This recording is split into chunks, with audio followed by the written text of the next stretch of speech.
Halo, perkenalkan, namaku nitrogen.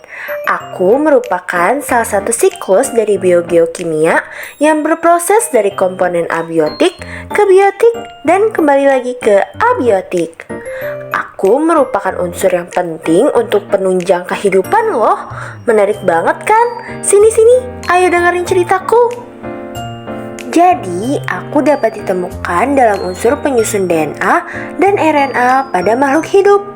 Aku juga memiliki fungsi, yaitu sebagai sumber energi metabolisme sel dalam bentuk ATP.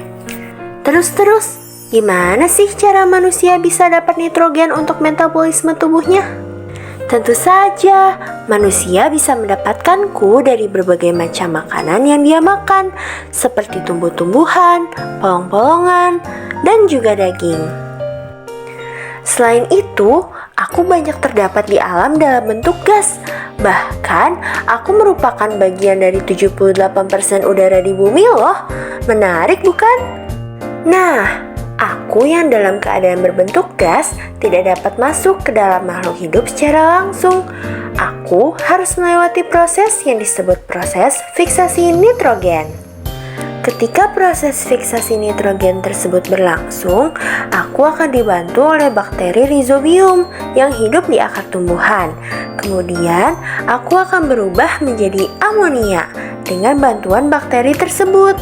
Setelah menjadi amonia, aku akan bertemu dengan bakteri nitrifikasi yang mengubahku menjadi nitrit dan nitrat. Nah, baru deh, pada bentuk ini aku baru bisa diserap oleh akar tumbuhan.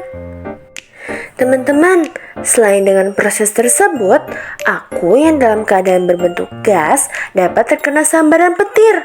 Maka, aku akan berubah juga menjadi molekul nitrat. Dengan adanya dua proses tadi yang mengubahku menjadi molekul nitrat, maka aku akan bisa masuk ke dalam tumbuhan. Kemudian oleh tumbuhan, aku akan diubah menjadi protein.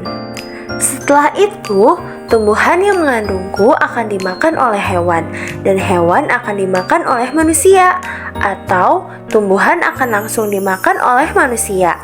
Setelah makhluk hidup yang memakanku mati dan kembali ke tanah, maka aku akan dibantu oleh dekomposer untuk bisa terurai. Sisa-sisa metabolisme makhluk hidup tersebut akan dikembalikan ke tanah dalam bentuk amonia.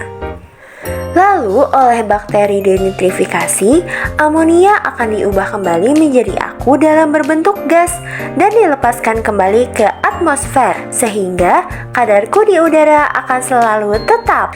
Jadi, itulah cerita tentang siklusku, yaitu siklus nitrogen. Semoga dengan ceritaku, teman-teman menjadi lebih mudah mengerti dan mendapatkan manfaat. Terima kasih sudah mendengarkan ya. Sampai jumpa lagi.